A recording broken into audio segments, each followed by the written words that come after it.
سلامونه لیکي هیلې احترامات زه یم راشد خان راشد تاسو په درانه خدمت کې حاضر یم راسره ډېر خواږه او درانه ملګري دي کاشف عزیز دی سکندر دی میا سفیر دی افسر افغان دی چې زما د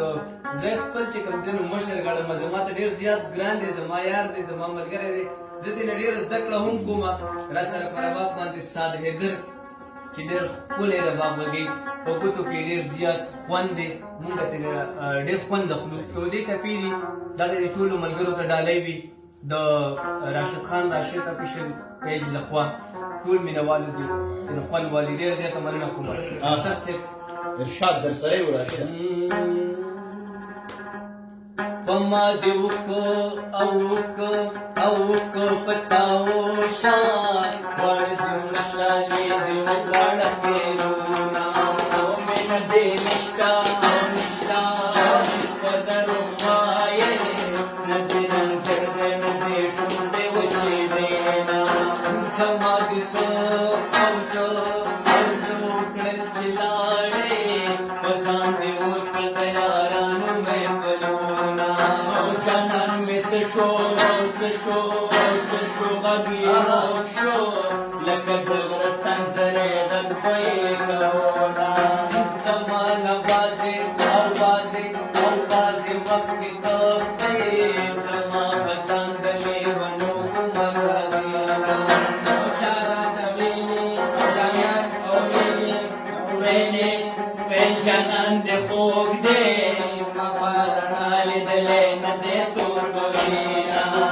زما ذکرم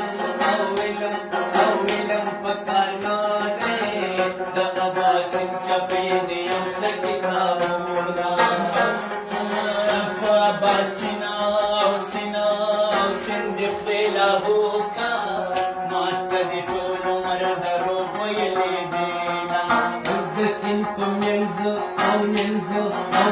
کې د ګل راته لاس رانه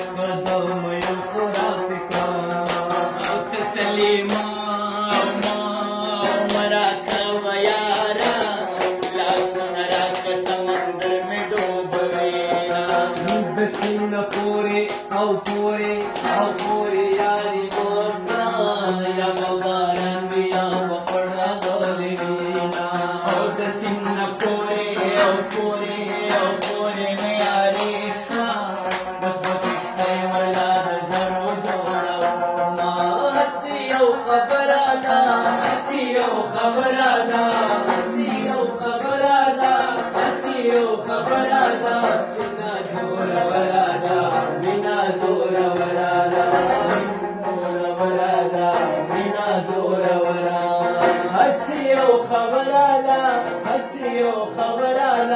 حسی او خبرادا بنا زور ورادا حسی او خبرادا بنا زور ورادا دا چې سندرې او درې مې خوږې دي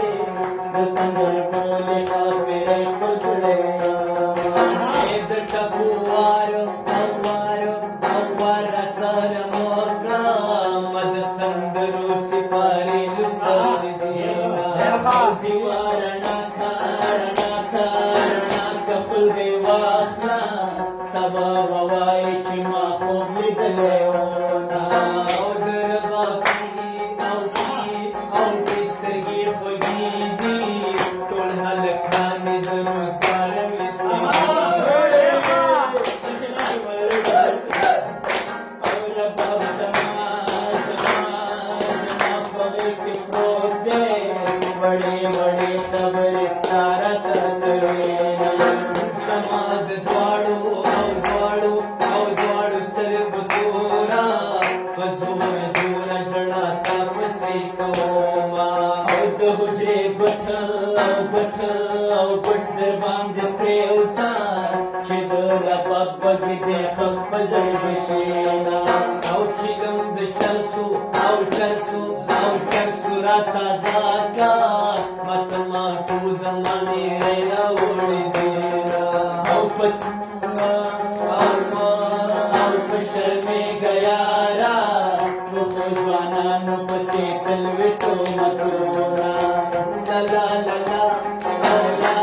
مولا د چلم پریخو زما د سپین خولې د نامنل سوالونه هسې یو خبره ده هسې یو خبره ده هسې یو خبره ده چې نازو